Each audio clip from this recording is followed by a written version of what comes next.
Hi, welcome back to Love Your Life with Chris Tackett. If at any time during this presentation you have any questions or thoughts that you'd like to email me, please contact me at catackett@hotmail.com. I appreciate your thoughts and comments. Today we're going to talk about boundaries. We're going to talk about the 3 C's in life: choices, chances, and changes. So, what are boundaries? First of all, it's really important if you want to set boundaries that you understand what they are. So, the first part of it is kind of easy. They're guidelines, rules, limits that you create that identify reasonable, safe, and permissive behaviors that others have when around you. However, the other part of this is, how do you respond when they're crossed? Because you can't control other people, and we've talked about this before. The only person you can control is yourself. And so finding out what your boundaries are, but then behaving in an appropriate way for you is going to be the hallmark key to getting very good, safe boundaries for you. So, the problem with creating boundaries is so many of us still live with learned dysfunction. We live like this story that I heard once about this pregnant dog who got hit by a car. And when she got hit by a car, she broke her leg. And while her leg was healing, she had her puppies. And these puppies grew up watching their mom walk on 3 legs and drag the broken leg behind it. And so all the puppies walked on their 3 legs and drug their hind leg behind them. And it was a very learned behavior. Now, their legs weren't broken. It's just what they had seen their mother doing. And we all do this in some ways in our own lives.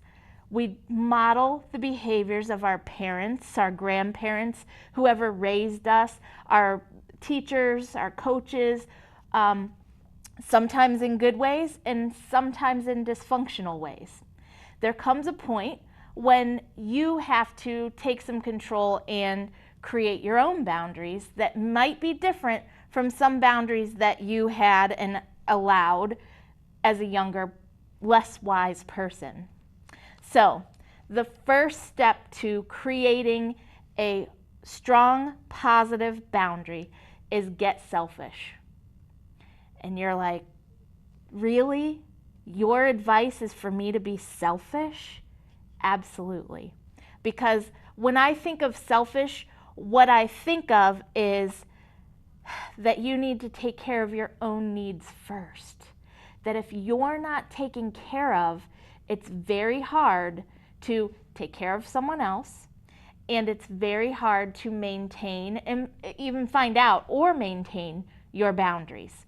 So take care of your own needs and your own healing especially before you move on to any of the other steps.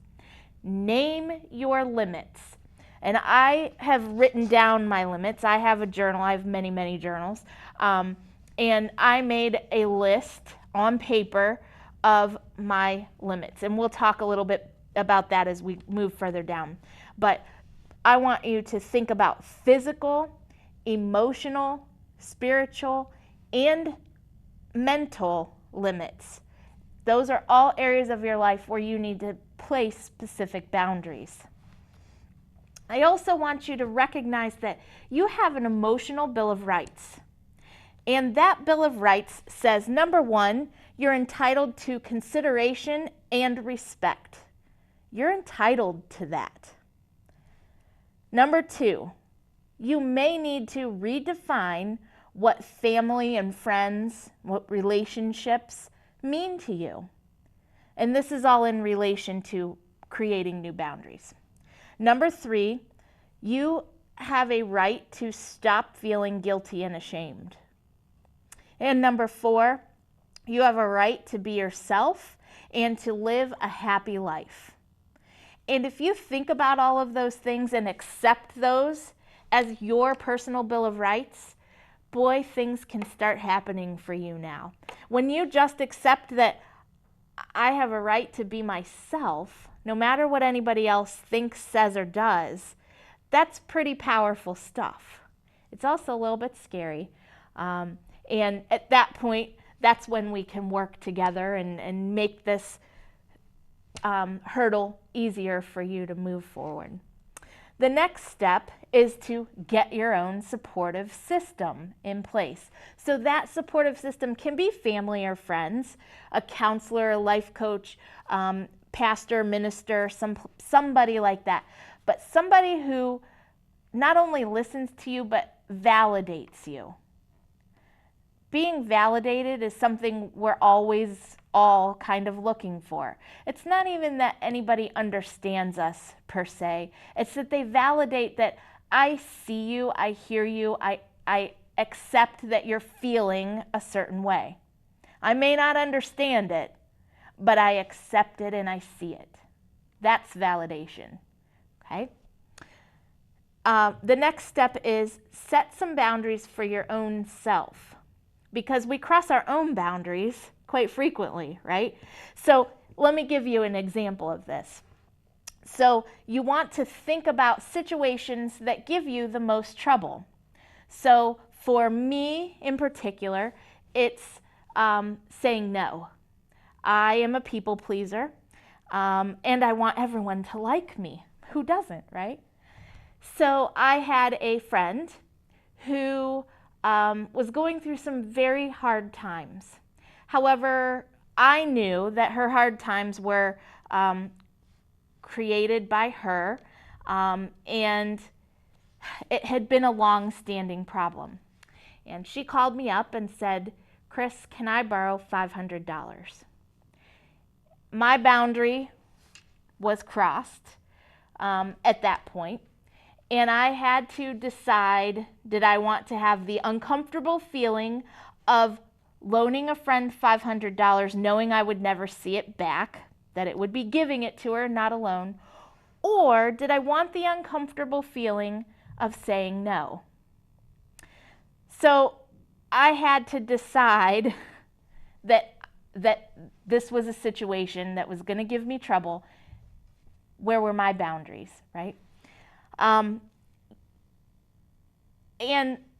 so when you're in those sort of situations, you have to recognize what you're going to do ahead of time, you know? So finding out what situations set you up to have your boundaries crossed, and then what are you going to do about them would be the next step. We're going to talk about now rehearsing, okay? So sometimes you have to play this broken record, and you pick sort of a mantra, and you say things like, "No, thank you, that doesn't work for me. That doesn't work for me. This is how I've decided to handle things." Or I had another one somewhere. I can't find it. But you pick something that feels comfortable, and then you practice saying it. "No, I'm sorry, I cannot do that today. No, I'm sorry, I can help you in this way." You know, figure out what your boundaries are, and then where can you adjust to fit somebody's needs. And that's also called assertiveness, which is another thing that you're going to need to practice if you want to set good boundaries, is assertiveness. And I decided this morning as I was going through this information that my next episode is going to have to be on assertiveness, and teaching people what assertiveness means and giving you some ideas of how to go ahead and be assertive. It is a definite thing to practice every day in your everyday life. So after you've set boundaries for yourself and decided what situations get you in the most trouble, decide if there's a possibility of avoiding those situations. So if going to grandma's for dinner always sets you up for some kind of boundary crossing, then maybe you can not go to grandma's for dinner for a while until you've learned how to set some positive boundaries for yourself. Next, reward yourself for creating those boundaries. One of the best, most positive rewards you can give yourself is to speak nicely to you. You know, give yourself praise. Hey, did you see that? What I just did? Good job, me. That's okay to do. And that's going to start grooving you into this practice and this positive reinforcement for getting your boundaries set up. Another thing, remember I had talked about keeping a journal, is to keep a resentment diary, or I've also heard it called a damn it diary. And in that diary, write down all the ways and all the times, all the people who have crossed your boundaries in some way. You know, people cross our boundaries in very big, significant ways, but they also cross our boundaries in smaller ways that sometimes we poo-poo and allow. But still, what happens when people cross our boundaries, and especially if your boundaries are getting crossed over and over and over again, even if they're not as big as, let's say, abuse, even if they're small, like the same coworker every day asks to borrow $1 and has never paid you back, or some kind of thing like that. You know, over time, you begin to build up resentment. And we find through our damn it diary that you often feel the most resentment when your boundaries are being crossed. So now that you know what your boundaries are and you've set some personal boundaries, now it's your responsibility to not allow people to cross your boundaries anymore. Now all that resentment that you feel becomes your responsibility. And the cool thing about it, when it's not somebody else's fault and I have all this control, is poof, I make it go away. Because I decide that I'm not going to allow that to happen. Now, with the case of the coworker who borrows $1 every day from you and hasn't paid you back, you don't have to be mean about it. You don't have to be rude about it. You just say simply your broken record, no thank you, that doesn't work for me today. I've decided that I'm not going to lend any money to anybody right now. You know, because some of us have to, that's our boundary that we have to set up for our own self, is once you start giving a little bit, it becomes easier and easier to move that boundary a little bit further out, and pretty soon you're at this, let me loan out $500, which is way over your boundary. So in the beginning, you may want to cut your boundary very close in while you are learning what your boundaries actually are, you know? The money thing is just a really easy situation. There are many, many times when people cross our boundaries. And I had to start in a safe place for me, learning how to say no or how to be assertive. And so I started at the grocery store. Like, for example, I remember one time this lady, I had 5 items in my basket and I was in a hurry. And this lady came up behind me and she had 1 item and she said, I'm just gonna go ahead of you because I only have 1 item. And I said, no, I'm sorry, but that doesn't work for me today. And she was very mad at me. But I thought to myself, I'm being selfish, yes, but I have to meet my needs because I'm in a hurry too. And if I am late for whatever it was that I was going to, then I'm gonna have a lot of anxiety. I'm gonna have a lot of resentment towards this person. And I was in line first, so going back to my emotional bill of rights, I had to quit feeling guilty that I wanted to be first in this situation. Yeah. The other thing that helped me get through this at that time was I decided that I'm never going to see this person again anyways. It's not a close friend or family member. So if she leaves mad at me, well, I'm probably never going to see her again. But that was an example of a safe place for me to start practicing being assertive so that I could practice assertiveness with family and friends and other people in my life who maybe meant something to me, who I was a little bit afraid of hurting their feelings. All the guilt and shame that goes around not setting good boundaries. The next thing is that you have to understand, like I'm saying, that this whole practice takes time. It's not going to happen overnight, that all of a sudden you have these wonderful boundaries and you never feel resentment or guilt or anger or frustration. That it takes time practicing and doing this over and over and over and making those small micro movements towards self-improvement so that you feel empowered. It takes time.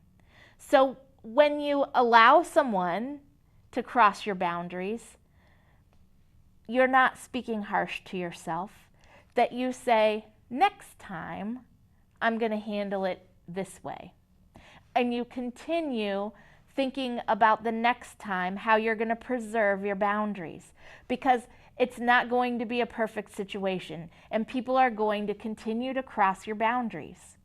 But what I hope for you is that you start to feel empowered enough to speak up and come forward and get a little bit selfish and take care of yourself and take care of your needs, because you're as important as anybody else. For those moms out there, you are as important as your children and as your husband and all the other people that you're taking care of. You've also got to make time to take care of yourself. And we often put ourselves on the back burner because there are so many other people who are depending on us. That's when resentment, anger, exhaustion, all of these things set in. And we're tired because we've been pretending. And when you get into this groove of allowing your boundaries to be very clear, it isn't exhausting anymore. It becomes joyful and exciting. And that's, again, not to say that there won't be people who you tick off because you don't do what they want you to do. But that's okay, because now it's their problem that they're mad, and you're going to be protected behind your boundary. Okay? So once you start getting into this groove of assertiveness and setting boundaries, life becomes easier because you're not pretending anymore, and because you've become genuine and authentic in who you are and how you're behaving in the world. See, when we let people keep crossing our boundaries, we put on our fake smile, and inside we're seething because they don't understand and they don't care that they just crossed my boundary, right? And so we smile and say, it's okay. But really we're like, you jerk, I can't believe you keep doing this to me over and over and over again, right? And that's exhausting because you're not being genuine. So when we believe that we are enough, that's when we can say, enough. I've had enough. And I want you to keep in mind that quick solutions to complicated problems are never the best way to go. That if you have a complicated problem, again, it's going to take practice. And remember, though, that practice makes permanent, which is why when we're in dysfunction, that's what we've been practicing is this dysfunction. It becomes a permanent behavior, but that doesn't mean we can't change it. So we start practicing new ways of being, and those become grooved and those become permanent. So I found my other mantra. The other mantra that you can choose to say is, I'm going to choose discomfort over resentment. And that goes back to my supermarket story where it was not comfortable for me to say, no, I'm sorry, that doesn't work for me today. I'm going to keep my place in line. That was very uncomfortable for me to say. It was very uncomfortable for me to know that the woman behind me was angry with me. But that discomfort was short-lived, and it was a much better feeling for me than resentment and all the other things that were going to come because I had allowed someone to cross my boundaries at that moment. Does that make sense?